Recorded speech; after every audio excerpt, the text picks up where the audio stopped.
Okay, so keep relax your body, please. Your back straight, neck head straight in one line, and your right palm on your left. So gently close your eyes and focus your mind to this bell sound. So while you're focusing to the sound, mentally relax your body, relax your mind, and relax your breathing with your thoughts. Do nothing extra. Just follow the sound, please.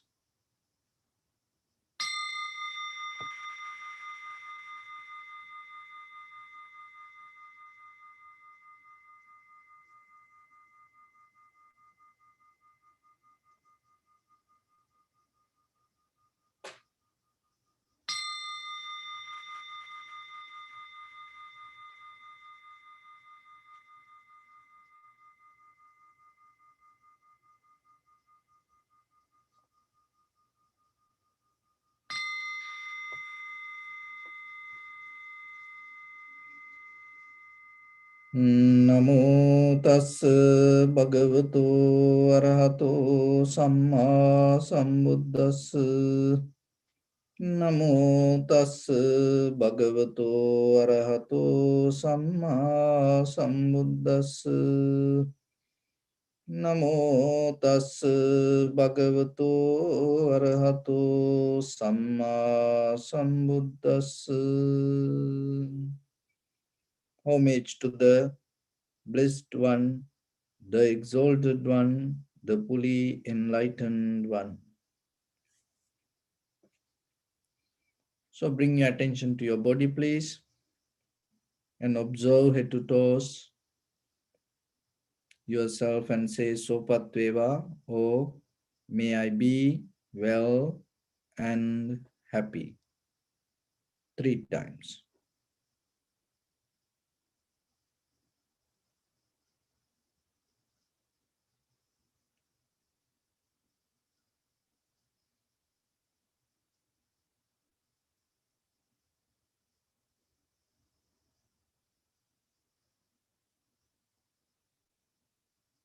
Take a moment and think. We gathered here in this moment to practice this ancient meditation technique. All the Buddhas, all the enlightened masters followed this path and achieved wisdom. So we also gathered here to accumulate that knowledge. In this moment with this sitting, may my body become more comfortable. May my breath be more smooth. May no difficulties come to me. May all the success come to me. Also think for a moment. This is the last moment we're spending in this very lifetime. And detach your mind from all your past memories and as well as any kind of future thoughts. Just try to remain in the present moment, observing the sensation of your inhalations and exhalations. So in the beginning, we're going to relax our body step by step. Following my words mentally, relax your body, please. Relax your head. Relax your forehead. Relax your eyebrows. Relax your eyes. Relax your ears.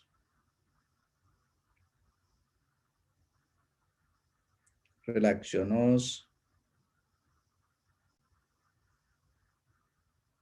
Relax your upper lip.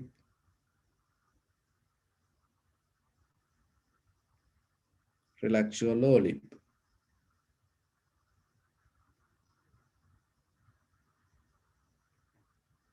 Relax your chin. Relax your whole face muscles.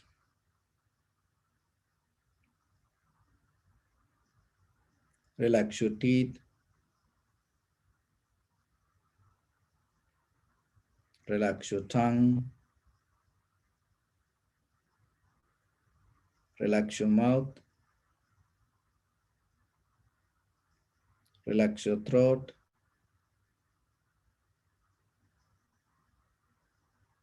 Relax your neck.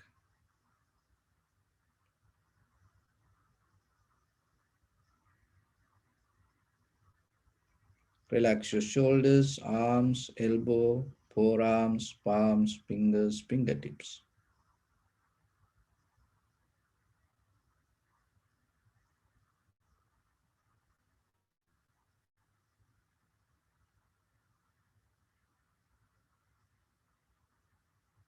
Relax your back muscles and relax your spine.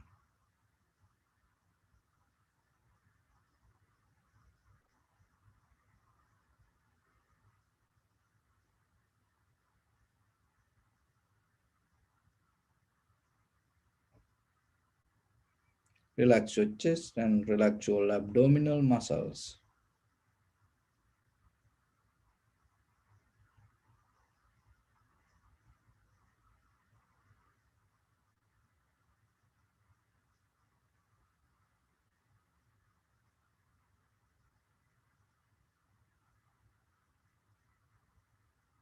Relax your lungs. Relax your heart. Relax your liver. Relax your kidneys.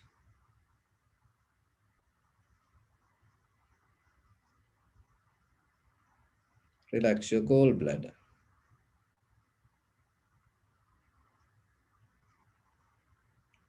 Relax your pancreas.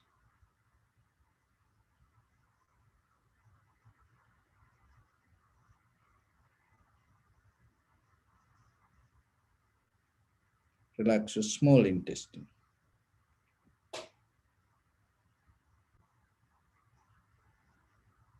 Relax your large intestine.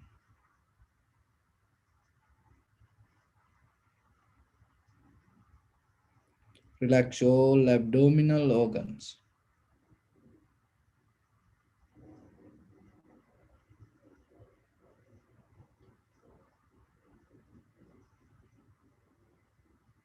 Relax your buttock.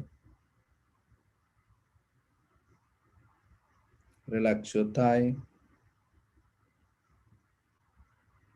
Relax your knee. Relax your calf muscles. Relax your foot and relax your toes.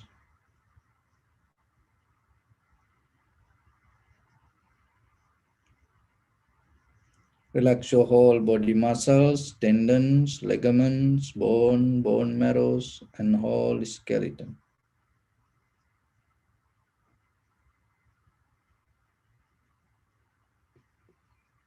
Release the tension in your mind and keep relax your face muscles, please.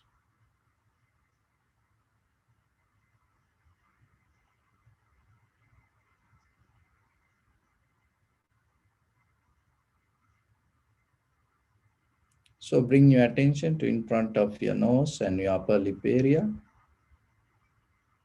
Deeply and gently breathe in, breathe out 3 times and find the sensation, please.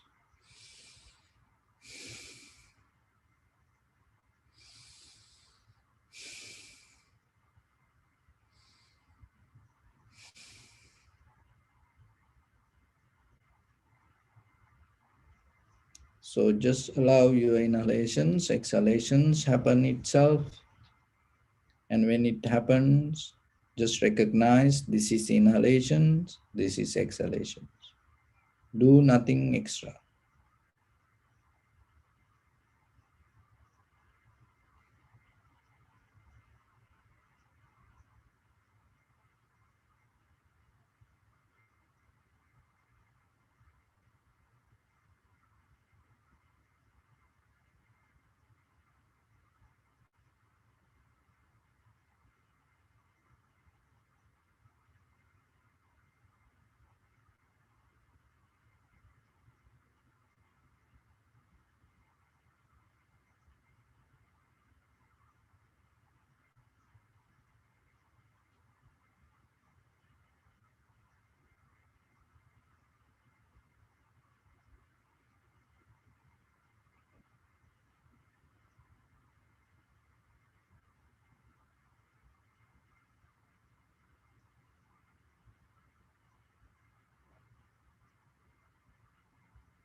If your mind go here and there, bring it back again and again. Just settle down with the sensation.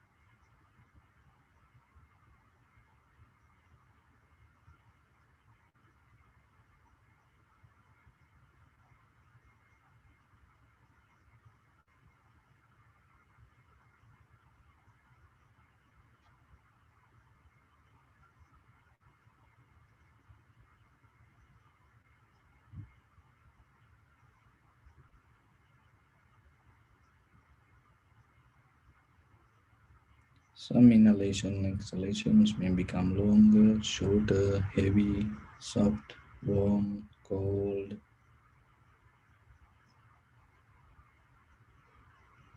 Just recognize each and every inhalation, exhalation has its own character.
So your inhalations, exhalations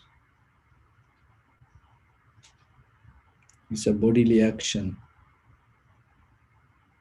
Just observe and see how the body inhale, exhale.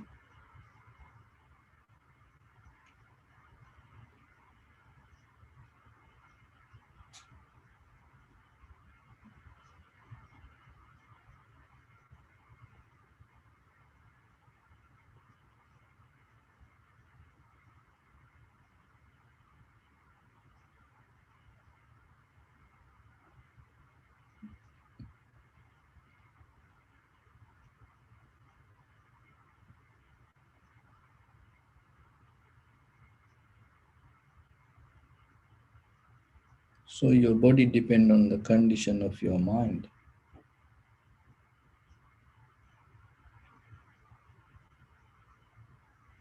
And observe yourself and see.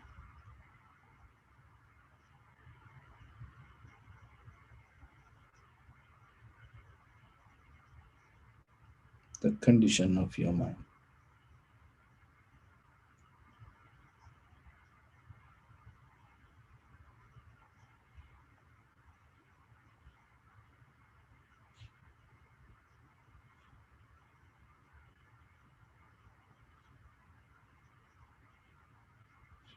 So mind also the result of phenomena.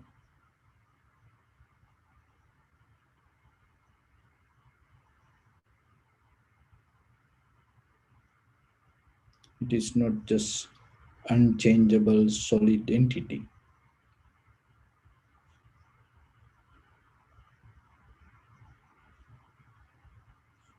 So your mind, your body, your breathing,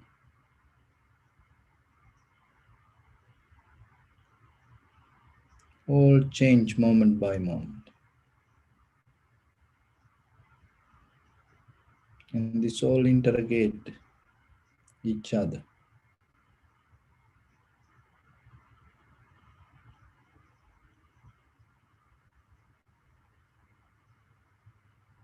See how moment by moment your breathing, your body, your mind arising, existing, and disappearing.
Bring your attention to your body, please. Observe your posture.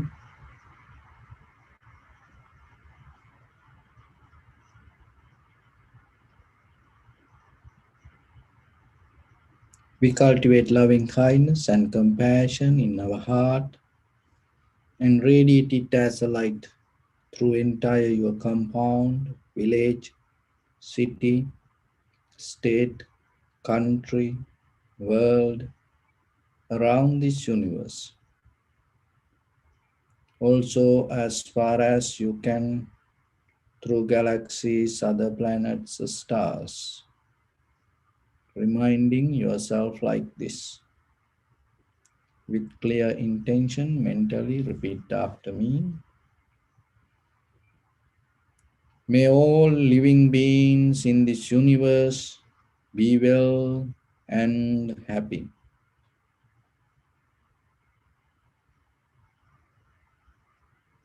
May everyone be happy and safe, and may their hearts be filled with joy.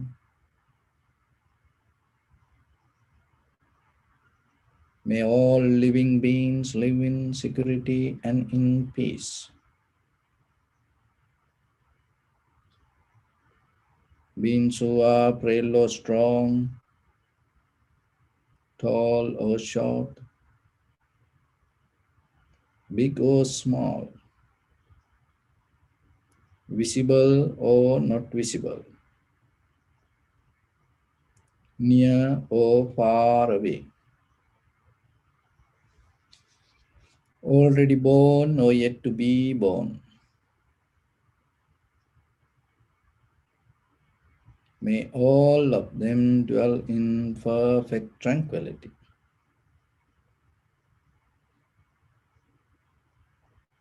Let no one do harm to anyone. Let no one put the life of anyone in danger. Let no one out of anger or ill will wish anyone any harm.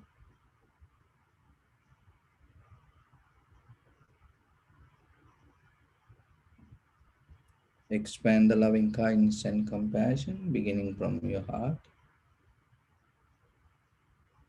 forward. Visualize yourself and send it as a light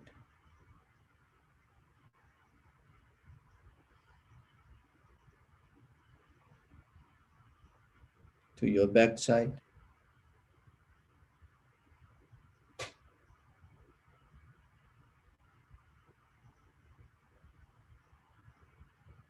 to your left side,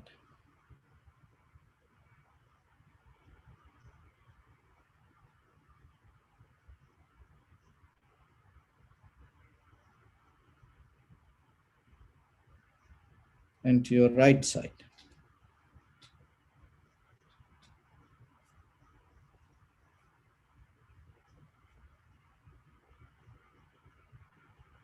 Downward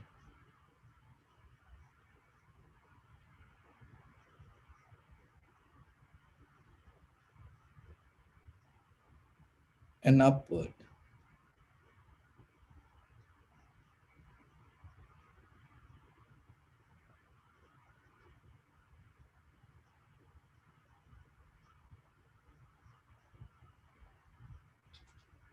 To all six directions at once, like the moon, the sun. Spread the light, spread the energy without any condition, without any limitation, without any resistance or without any judgment. Let your heart to shine with the loving kindness and compassion from the bottom of it with the maximum effort to the highest. Wishing yourself, may all living beings in this universe be well and happy.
Say sadhu, sadhu, sadhu.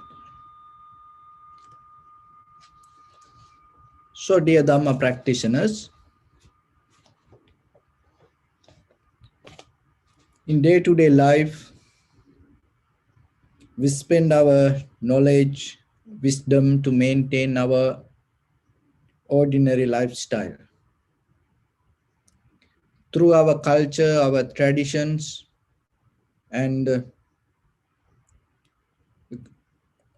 according to your family history, the village, and you have certain kind of understanding and wisdom to maintain yourself, your ordinary life. And at the same time, through schooling and universities, through many kind of diplomas, we gain some kind of educational knowledge also. But finally, that knowledge also we try to invest to find our this conditional satisfaction, this conventional satisfaction. But when it comes to the truth or the Buddha's teaching, it is something more beyond than this conventional lifestyle. So then when children go to schools, young people go to universities, and maybe you study something, reading a book or listening to something, and maybe you like to gain the wisdom. So then out of that wisdom, you're trying to maintain and manifest your conventional comfort with your eye, ear, nose, tongue, body. So maybe you become very successful with that. But remember, the wisdom means just not only this your conventional satisfaction. When it comes to true wisdom, it completely opposite of the conventional satisfaction. It's nothing to do with this. The material, ordinary way of living. So then, why it is different? Just imagine when it comes to our conventional life, and people like to see things, hear things, smell, taste, feel. And sometimes once we get attached to that, and we think that is life. And then what happens? You attach to see things, and when the day comes, anymore you cannot see, what will happen? You think life end. And sometimes people go crazy, thinking that is the end of the life.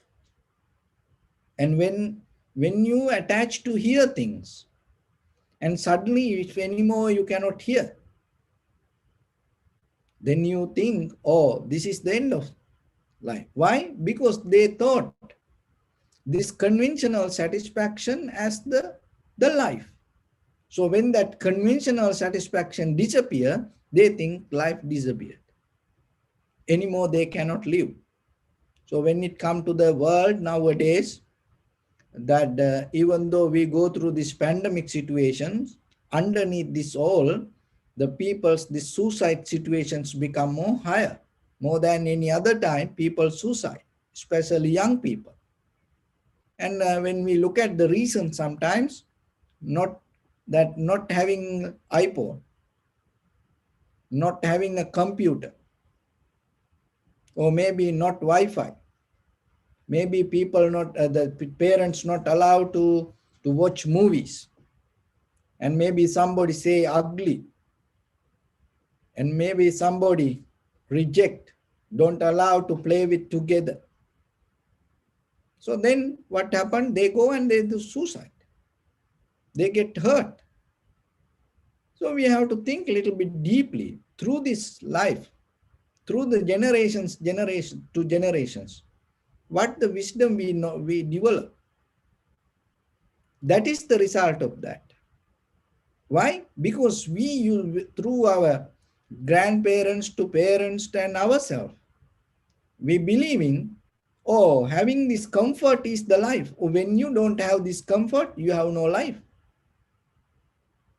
So then when it goes to children, and how they come to that kind of understanding.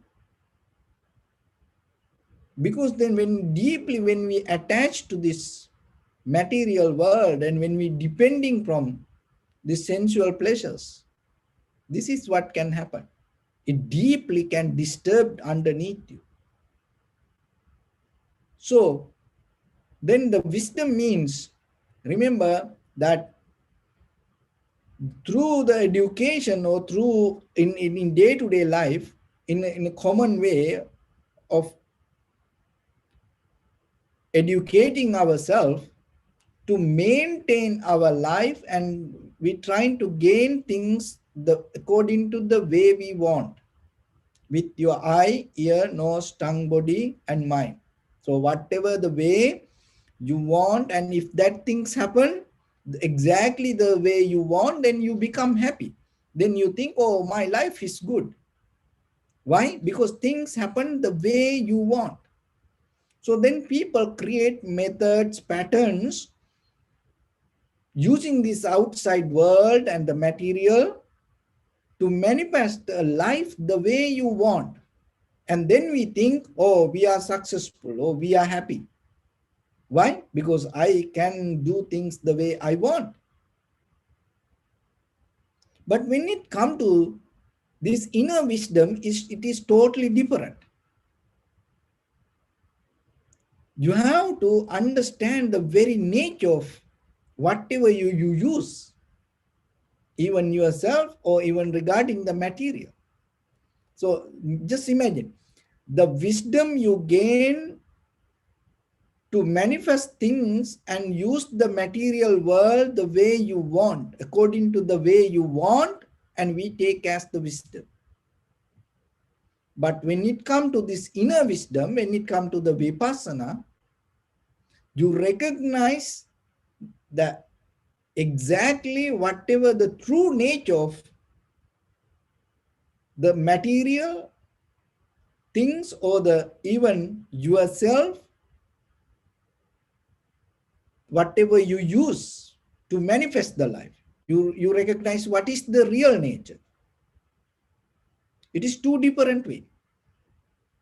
So when you put the self-centered manifesting ideas on material world, of course you're going to become successful. That's why this everything, this all the gadgetics around us come as a result of that.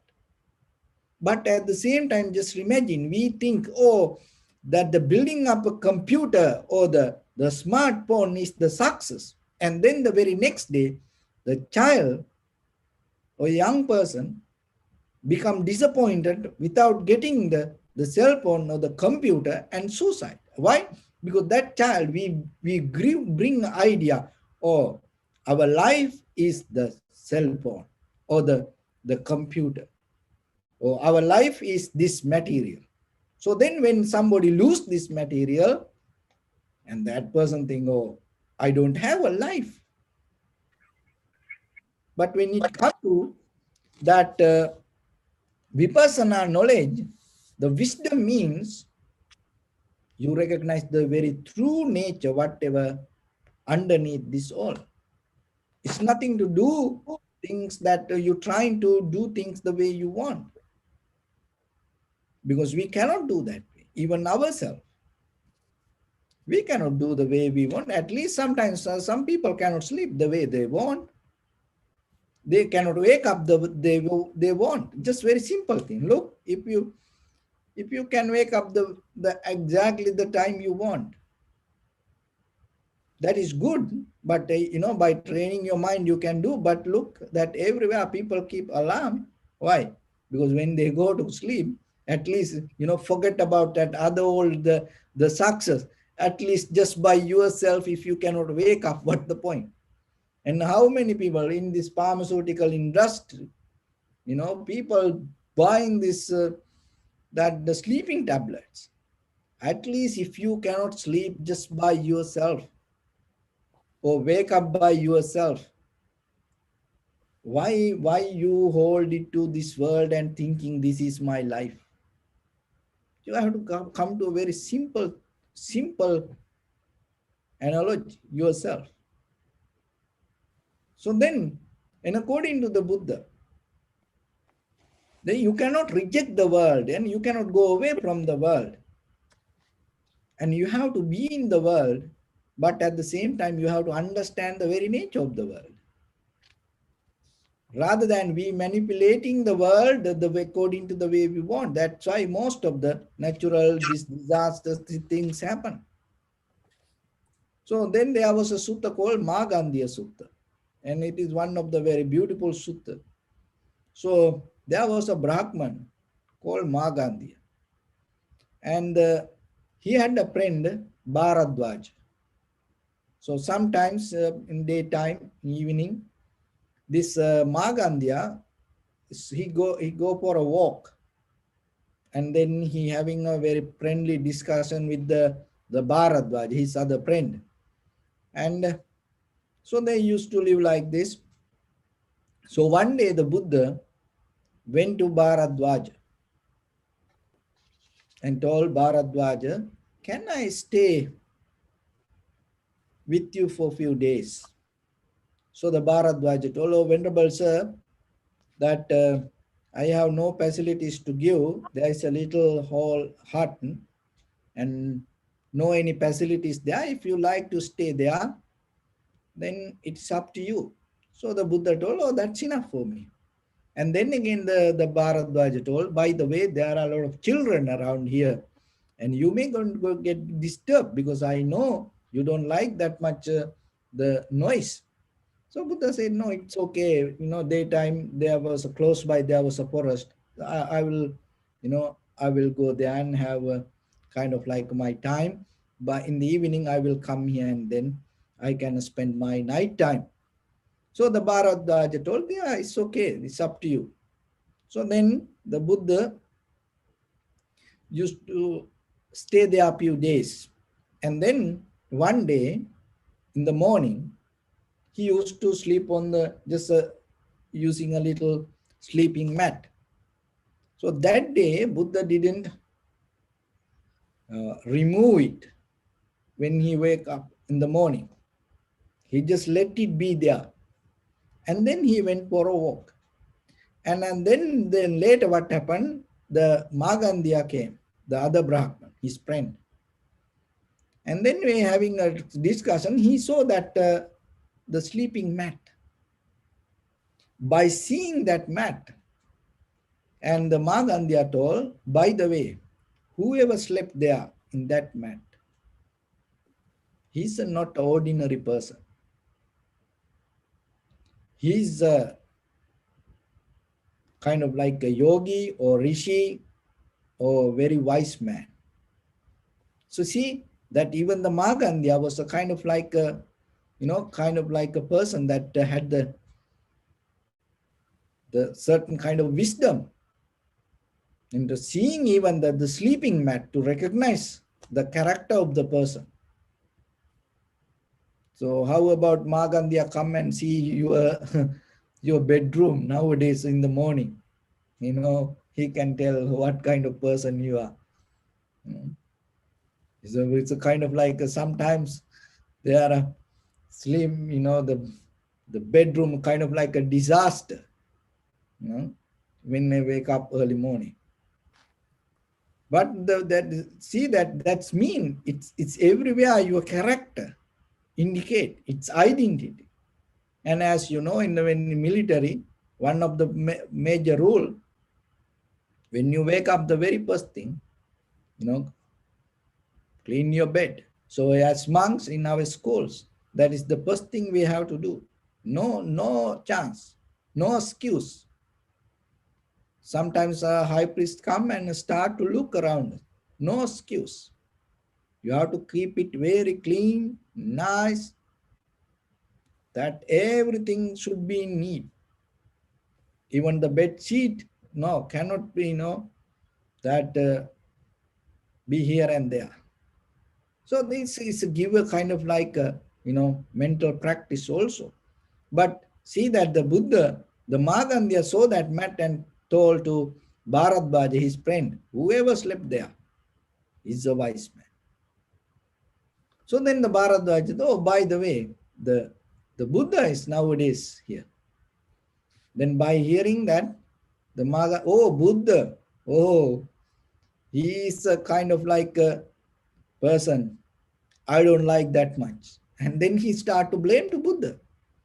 Why? Because he's telling, don't see things, don't hear things, don't smell things. Don't have a good life. He don't like to have these all things. I don't like him. And then he start to blame to Buddha. So the Bharadwaja told, so by the way, in evening he will come back. Then I'm going to tell him that you told this. So the Magandhya told, yeah, tell him. See, this, at that time people was more honest. That when they don't like something, they just tell it. And at the same time they not uh, go and gossip here and there. They just tell whatever. So the Bharadwaja told, so when the Buddha come, I going to tell that you what you told. So the Magandhya told, there's nothing to lose. Tell him I told him. So then when the Magandhya left, the Buddha came. And then the Buddha asked, by the way, even before the Bharadwaja tell, the Buddha said, by the way, the Magandhya came here and he told something about me. So the Bharadwaja told, oh, Venerable Sir, I was thinking to tell you, but you knew it before I tell. Yeah, he came and he told that you telling this. And then the next day, the Magandhya came. And then the Buddha and the Magandhya in front of the Bharadwaja had the conversation. And then the Buddha said to Magandhya, you don't know about me. That I couldn't find any layperson that had all the facilities better than me. And in my palace, so I had all the luxurious life. I have seen all the beautiful things in the world. And I have heard all the best, the beautiful sounds, the music, the songs, that everything. I have smelled that. I had the experience with this all the aromas, the smells, and I know, and there is no ordinary person better than me. And I ate all the things, and I know what is the meaning of taste. And I had when I was 16 years old, in my palace, I had 3 palaces. So in this Magandhya Sutta, Buddha mentioned about that his lay life. And when I was 16 years old, in each palace, 500, all the young girls used to be with me. Each palace, 3 palaces, each palace 500. And I know what is the sensation mean. And that's why I know about it. But still there is nothing that you can gain out of that.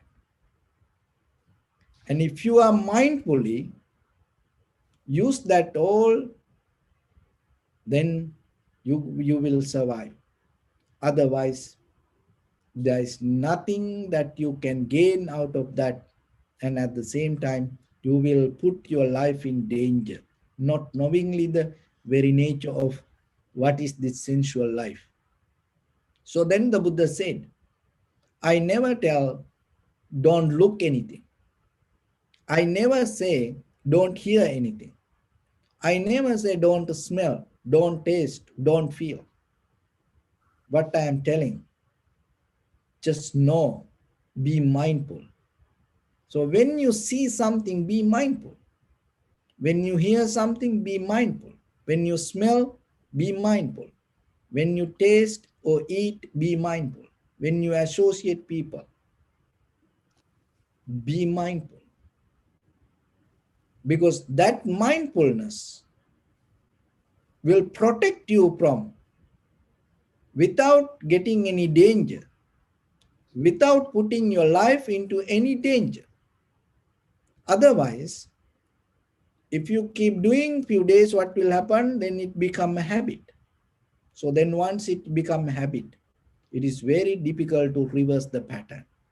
It will, you are kind of like entering to the current, and the current will take you and you don't know where it go, where it end. So that's why in day-to-day life ourselves, then you have to know when you experience something, when in day-to-day life around your life, whatever you see, whatever you hear, smell, taste, feel, just remember that as the Buddha said, for the moment you may feel some comfort, but there is nothing that you can claim as yours. This all will disappear. Look at your life and you look back. How many things that you have seen in your life, where they are today? How many things you heard in your life, where they are today? How many things you smell and how much you ate, where they are today? How many people you associate? How many places you visited? How much comfort you got out of your previous, the past lives like this. But where that all the comfort, all gone. In that very moment, you have to drop it there. You feel it in that very place, you have to drop it. Even any single one moment, you cannot take it to next level. So that is the very nature. Whatever you see, you have to drop it there. Whatever you hear, smell, taste, feel, you have to drop it there. Just know it. Once you know that, what will happen? When the experience come to you, when the perception happen to you, more than the perception or the current coming from outside to inside or going inside to outside, you become more mindful how this happening and what is this. That understanding will help you to get out of the attachment or the habit or the desire. Even though you experience it, you can experience in a certain way without harboring to it, hold it to it, grasping it, without the deeper attachment. But otherwise, if you attach to that, what will happen? With your eye, what you see, with your ear, what you hear, with your nose, what you smell, with your tongue, what you eat, with your body, what you feel, you start to think it as life. Once you start to think it as a life, what will happen? You will do anything to gain that.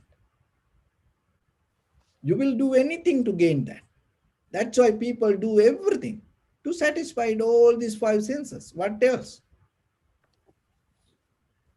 So then what will happen? If you cannot get it, you're going to be disappointed yourself, and then maybe you give up life. So you no need to go that far like that way. But the thing is this, when the current become high and we have no idea where it take us. So then only the way, be mindful. So then there's nothing wrong with the world. There's nothing wrong with you, your eye, ear, nose, tongue, body.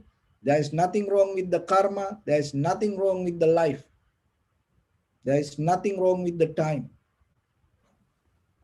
So then what you have to do? Just be mindful. When? So when you see something, hear something, smell something, taste something, feel something, rather than focusing to the object, just focus to the subject. That means you, and see how this happening.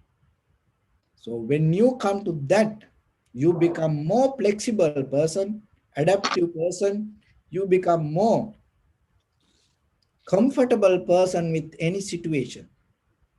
And that is where your life going to become more and more comfortable, relaxed, peaceful, and out of that comfort, the satisfaction you develop become part of your wisdom. So when that satisfaction become part of your wisdom, it bring the deeper comfort to yourself. That comfort bring the deeper awareness, and that what called the clarity or the understanding. So with that understanding, you can gain your liberation, your transformation, your the ultimate bliss of the Nibbana. So with that, I bless upon everyone with this good practice. May all of you be well, happy and peaceful. May no harm come to you. May no difficulties come to you. May no problems come to you. May you also have the patience, courage, understanding, and determination to meet and overcome inevitable difficulties in your life. During this time period, may everyone stay healthy and safe. And finally, may all of you attain supreme bliss of Nibbana. Sat. Sabbityo vajjantu sabbarogo vinasatu mate bhavatantarayo sukhi digayuko bhava. Ittavata cha ammihi sampadang punya sampadang sabbe devanumodantu sabba sampatti siddhya. Sabbe bhutanumodantu sabba sampatti siddhya. Sabbe sattanumodantu sabba sampatti siddhya. Idam me punya kammang asavaktaya vahang hotu sabba dukkha pam.